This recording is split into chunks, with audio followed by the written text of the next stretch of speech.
حکومت کو دی ہے. اسلامی ملک ہے. اسلامی ملک ہوتے ہوئے اسلامی سزاؤں کو نافذ کرنے میں ہی ہمارے لیے بہتری ہے. جتنی بھی شرعی سزائیں کا ذکر ہے وہ مدینے کے اندر. اس کے بعد شریعت کے جتنے اجتماعی امور ہیں وہ بھی مدنی صورتوں کے اندر ہیں. شریعت کے جتنے بھی اجتماعی امور ہیں، کسی کے گھر جانا کیسے ہے، کس کے گھر جا کر کیسے بیٹھنا ہے، واپس کیسے آنا ہے، دعوت ہے تو کیسے جانا ہے، یہ کیا ہے؟ یہ اجتماعی معاملات ہے شریعت کے، کہ آپ نے کس کے سامنے آنا ہے، کس کے سامنے نہیں آنا. یہ سارے معاملات کب ہوئے؟ مدینہ کے اندر.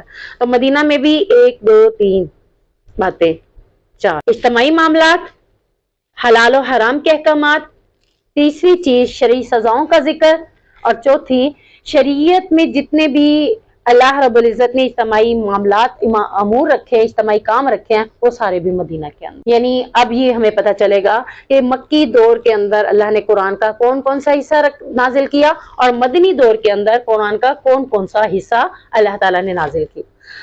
اللہ تعالیٰ چاہتا تو ایک ہی وقت میں قرآن کو نازل کر سکتا تھا، نہیں نازل کیا. کیوں؟ اس کی وجہ کیا ہے کہ حالات سے ریلیٹڈ آیتیں اترتی تھیں. جیسے ہم کہتے ہیں نا، بعض اوقات میرے پاس جو بچیاں پڑھتی ہیں، جو پڑھتے ہیں لوگ، بعض اوقات کہتے ہیں آج ہمارے ذہن میں ایسے کوشچن تھے، آج میں پڑھنے آئی ہوں، میرا کوشچن وہیں پہ سولو ہو. مجھے ایسا لگتا ہے یہ آیت ابھی میرے لیے ہی نازل ہوئی ہے. تو یہ قرآن ہے ہی ایسا. سم ٹائم ہمارے ساتھ جو معاملات چل رہے ہوتے ہیں، ہم اس کی ڈسکشن ہی اس میں پڑھ لیتے ہیں. تو یہ سب چیزیں کیا ہے کہ اس وقت بھی حالات میں جیسے جیسے معاملات، اب دیکھیں جب جسارٹ ہوتے ہیں تو انبیاء کے واقعات آئے حوصلہ دلانے والے، اسی طرح طائف سے پتھر کھا کر آئے تو پھر بھی اسی طرح کی آیتیں آئیں. تو یہ ساری چیزیں اللہ کے نبی صلی اللہ علیہ وسلم پر سٹیپ وائز آئیں. اس کی ایک وجہ نہیں ہے، کئی وجوہات ہیں. ایک وجہ تو میں نے آپ کو یہ بتا دی کہ حالات سے ریلیٹڈ ہونے کی وجہ سے یہ آیتیں نازل ہوئی. دوسری وجہ کیا تھی؟ قرآن کو تھوڑا تھوڑا نازل کرنے کا مقصد یہ تھا کہ جو چیز نازل کی جائے اس کو وہ سمجھیں اور اس پر عمل کریں، پھر نیکسٹ آگے.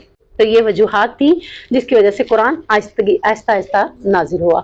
اور پھر قرآن کو آہستہ آہستہ پڑھنے کا بھی حکم ہے، تیزی سے پڑھنے کا حکم نہیں. میں کہوں کہ ایک پارہ پڑھوں گی، اتنا ٹائم ہے میں ایک پارہ پڑھ لوں، نہیں. قرآن کو ٹھہر ٹھہر کے پڑھیں، اس کے آداب دیکھیں، اس کا کہاں رکنا ہے، کہاں پڑھنا ہے، کہاں سانس توڑنا ہے. کیونکہ ہر کتاب کو پڑھنے کے اپنے ہی ایک الگ طریقے ہیں. تو قرآن کو پڑھنے کا ایک الگ طریقہ ہے. تو یہ آپ کو کون بتائے گا؟ فزکس کا ٹیچر، بایو کا ٹیچر؟ نہیں نا.